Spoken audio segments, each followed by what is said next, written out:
ලංකාවේ ගොඩක් ලස්සන ස්ථාන වගේම ඓතිහාසික වටිනාකමකින් යුතු ස්ථාන ගොඩාක් පිහිටලා තියෙනවා. ඉතින් මේ ස්ථාන අතරින් විශ්ව ශක්තිය වැඩිපුරම ග්‍රහණය කරගන්න පුළුවන් ස්ථානයක සුවිශේෂී ගොඩනැගිල්ලක් ඉදි කරලා තියෙනවා. ඉතින් මේ විශ්ව ශක්තිය වැඩිපුරම ග්‍රහණය කරගන්න ස්ථානය මොකක්ද? ඒ වගේම මේ ස්ථානයේ ඉදි කරලා තියෙන ගොඩනැගිල්ල මොකක්ද කියලා හරියටම දැනගන්න මේ වීඩියෝ එකත් එක්ක දිගටම එකතු වෙලා ඉන්න.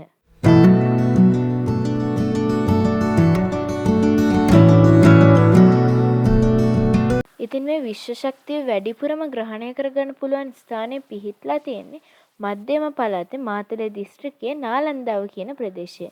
ඉතින් මේ විශ්ව ශක්තිය වැඩිපුරම ග්‍රහණය කරගන්න පුළුවන් ගොඩනැගිල්ල හඳුන්වන්නේ නාලන්දා ගෙඩිගේ කියලා.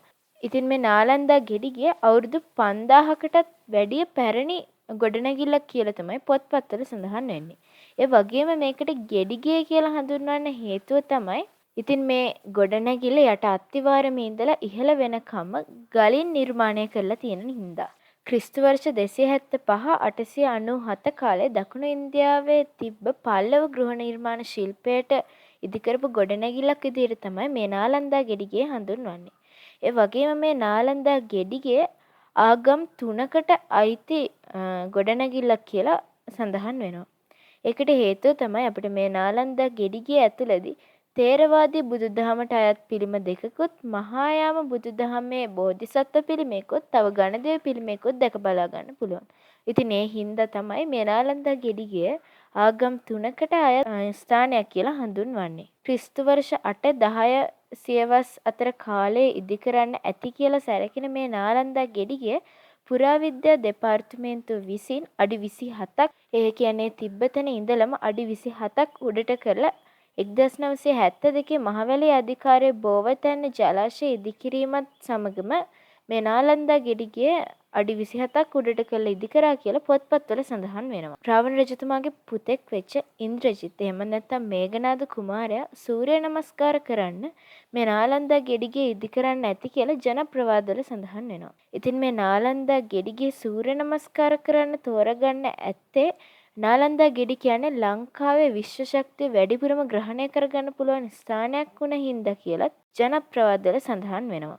ඉතින් අපි මේ නාලන්දා ගෙඩිගේ ඉහළ වහලේ කොටස බැලුවොත් මේ වගේ කැටයම් සහිත ස්ථානයක් ලංකාවෙම හමු වෙන්නේ මේ නාලන්දා ගෙඩිගේ විතරයි. ඉතින් ඒ වගේම මෙහෙම කැටයම් මේ නාලන්දා ගෙඩිගේ ඉදි කරන්න ඇති කියලා විද්වතුන් මතපල කරන්නේ මේ නාලන්දා ගෙඩිගේ බුදුදහමට විතරක් නෙමෙයි හින්දු ආගමෙත් සම්බන්ධයක් තියෙන නිසා කියලා තමයි සඳහන් වෙන්නේ. ඉතින් ඒ වගේම අපිට මේ දැක ගන්න පුළුවන් මහායාම බුදුදහමට අයත් බෝධිසත්ව පිළිමය අබලෝතිකේශ්වර බෝධිසත්ව පිළිමය කියලාත් හඳුන්වනවා. මොකද ඒකට හේතුව තමයි අතීතයේදී අපේ ලංකාව පාලනය කරපු සක්විති රජ කෙනෙක් වෙච්ච රාවණ රජතුමා ලංකාවටම ගොඩක් හොඳ වැඩක් කරපු රජ කෙනෙක්. ඉතින් අතීතයේදී මෙහෙම රටට සේවයක් කරන රජුරුවන් ගම්වැසියන් විසින් බෝධිසත්වයන් විදිහට හඳුන්වනවා. ඉතින් ඒ වගේම රාවණ රජතුමාත් අතීතයේදී අබලෝතිකේශ්වර කියන නමින් බෝධිසත්වයෙක් විදිහට වැඳුම් පිදුම් කරන්න ඇති කියලා විද්වතුන් මත පළ කරනවා.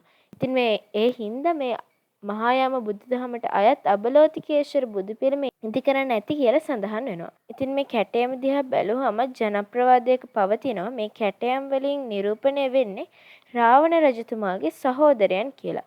ඒ කියන්නේ කුම්භකර්ණ කුමාරයා ඒ වගේම කුවේර රජතුමාගේ පිළිමයත් මෙතන ඇති කියලා පොත්පත්වල සඳහන් වෙනවා. ඒ වගේම අපි මේ නාලන්දා ගෙඩිගියට ඇතුල් වෙන මේ දොරටුවේදී අපිට විමාන රූප ඒ වගේම අහස් යාත්‍රා ගගනගාමීන්ගේ රූප දැක බලා ගන්න පුළුවන් කියලා පුරාවිද්‍යාඥයෝ සඳහන් කරනවා. හැබැයි ඉතින් අද වෙද්දි නම් අපිට මේවා හරියටම දැක බලා ගන්න පුළුවන් වෙන්නේ නැහැ. ඒත් අර මං ඔයාලට කලින් කිව්ව බුදු පිළිම පිහිටලා තියෙන ස්ථානයට ඇතුල් වෙන තැන පිහිටලා තියෙන ගල් කණු වල නම් අපිට විමාන රූපවල කැටයම් දැක බලා ගන්න පුළුවන්.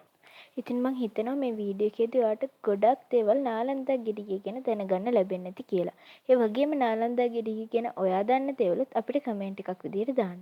එහෙනම් අපි අලුත් වීඩියෝ එකකින් ආයෙත් හම්බෙමු.